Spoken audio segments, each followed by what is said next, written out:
What's up, everyone? This is Ben Foggins Media Corner back again with a brand new AK FireStarter review episode for today. This one's going to be on a new release for 2022, which this came out just a couple of days ago around the world. But I saw this today. I saw this a couple of hours ago, and I'm here to give you guys my views on this new release. So today's review is going to be my review on the 2022 sci-fi horror film based on the novel of the same name by one of my favorite novelists of all time, which is Stephen King. And this is actually a reboot, which we've had a film adaptation of this before back in 1984. And that film is FireStarter. This was directed by Keith Thomas and tells the story about this girl named Charlie who has this special ability where she has this special powers which involves fire. And it's kind of hard for her because she's struggling to deal with this power. And also her parents, who also have special gifts, they basically are trying to keep this a secret from the outside world, like the whole from our society today, like for us regular people. But what ends up happening is that this secret gets found out after what happens with Charlie in school. And basically we see Charlie and her father, Andy, played by Zac Efron, they're forced to go on the run. And meanwhile we see a mysterious operatives who are mysterious operative people who are basically after these two people, since they're now considered fugitives, since they're now on the run. So we see Charlie and Andy, they have to try and, avoid getting caught, as well as we mostly see, Charlie trying to deal with herself, with controlling herself with a special gift that she has inside of her. So that's pretty much the story of Firestarter. Now, I was really looking forward to this reboot. The trailers really got me excited for this one.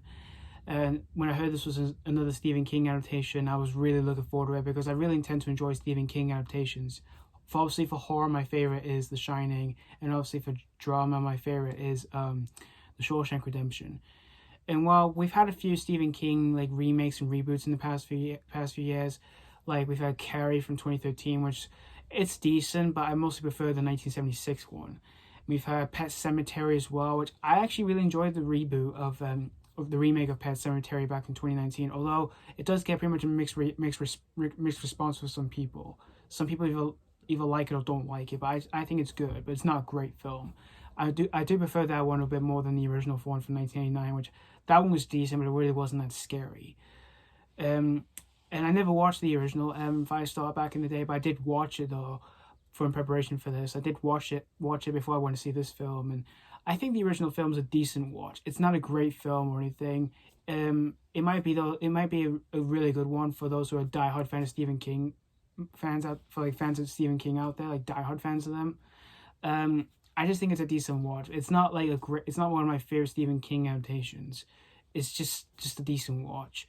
So I was hoping this reboot could do something a bit better. And I wasn't familiar with any much of the cast members in this film, except you got Zac Efron, who he's the only big star that I know of. And so I was pretty interested in seeing what he can do for his performance in the Stephen King movie.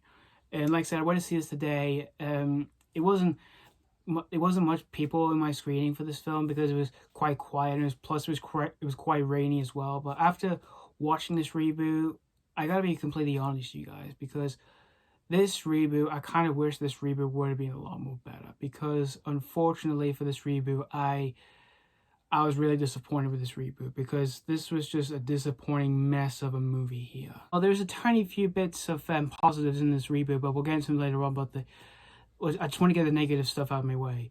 Well, the performances in this film, like from Zac Efron and a few other people in this film, I kind of found the performances were kind of lackluster at best. They were at least trying their best. They weren't bad in the film. I can see they were trying, but they were just lackluster at best. And a few of them were kind of fine.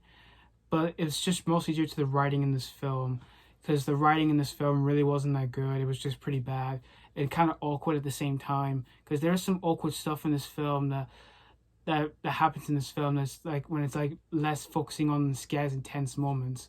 Like when we see Zac Efron's character, who he hypnotizes people, the way he hypnotizes in the film, I almost felt like giggling at that, but I didn't though, because I was just like, the hell, the way he does it, because he cracks his neck and then he hypnotizes people with his eyes, and then after that his eyes then bleeds tears. I was just like, what the hell? But when he does that in this film to this old man, where he tries to give him $100 bill to tell him to drive him and Charlie to a safe place, when it goes to the view of the man who's in the truck, you could see behind the $100 bill it says $1. I was like, what the hell? That's a big goofy moment in that. Like a big mistake in the movie here. And also, there was one moment involving a cat in this film, which I couldn't believe what they did in the scene. I didn't feel angry or anything. I was like, what? Like that, well, for what happened. And it didn't make me feel like I'm just gonna go out screaming and just never go back. I wasn't like that, because I was waiting for something to happen outside of this stuff that was going on in this film. And I didn't feel myself rooting and tooting for any of these characters in this movie. I didn't feel myself rooting and tooting for the heroes. And I didn't really care for the villains whatsoever in this film, because I just didn't really like the villains whatsoever in this film. It was just kind of obvious for what you expect really for any kind of movie that involves say someone's evil after someone special has special gifts and all that. And the story really was a mess, really, because it just got me less invested for what was going on in this film. And the special effects in this film, from when we see Charlie using her fire powers and all that, they were really unimpressing for me. And I just didn't find myself amazed of when we see her using her gifts, when there was when we see whoa, how she can shoot fires, and we see something gruesome, see after that there's some gruesome horrible thing happened after she uses her powers, say she burned someone and all that. I wasn't amazed from all of that, because I was just getting really unimpressed with what was going on in this movie. That's the negatives out of the way. Let's just go into the positives. I only have a tiny few positive things to say in this film, other than just a few performances I thought were just fine, and a few being lackluster at best. I kind of like the final act of the film, which I kind of found that pretty entertaining. When we see Charlie using her fire powers and all that, I kind of found that pretty entertaining. When we see her going up against a bunch of bad guys in pretty violent ways, I kind of enjoyed that. And the music score by John Carpenter, I enjoyed. It was pretty good. It kind of gave me a bit of 80s vibe to it, which it almost felt like if this film would have been set in the 80s, even though it's not set in the 80s, this film is set in modern time with iPhones and Netflix and stuff. And also, another thing I forgot to mention that I did not like in this reboot was the ending. I couldn't believe the way the film draws to a close after the final act. After watching a few entertaining moments in the final act, and the way this film draws to a close, I was just like, what? Really? That's the ending? What the hell? And I was just shaking my head after watching it. I just didn't like it. So in the end, guys, this reboot, unfortunately, this FireStarter reboot just really wasn't that good. It was really disappointing. It's just a disappointing mess of a movie. There was nothing really that could save this movie, unfortunately, other than just having major minor problems with this reboot, just the ones I've already mentioned. And there's a tiny bit of sprinkled tiny bit of positive in this film. Nothing else could save this movie, unfortunately. I just found this to be, like I said, pretty much a disappointing mess of a film. I just much rather prefer watching the 1984 film again.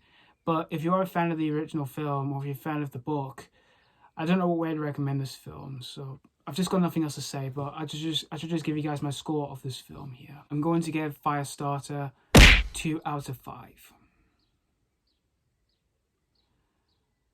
Man, I wish this reboot could have been a lot more better. But unfortunately, this was just, like I said, a disappointing mess of a movie. And I don't think I would recommend seeing this in the cinemas. The ones I suggest you go and see in cinemas in the UK is definitely see either Doctor Strange in the Multiverse of Madness, or Downton Abbey New Era, or even for kids, if they fancy cinema trip, either go and see Sonic the Hedgehog 2, or even The Bad Guys if it is still playing. I suggest seeing those films other than this, though. Or even see Everything Everywhere All at Once in the UK. I much prefer that film over this one. So yeah, thank you guys so much for watching for my AK FireStarter review on FireStarter. And let me know what you think of this reboot if you have seen this already. Did you have a good time with this, or were you massively disappointed with this film like myself? Yeah. So again, thank you so much for watching. Stay tuned for more reviews. And as always, this has been Fulgens Media Corner signing off.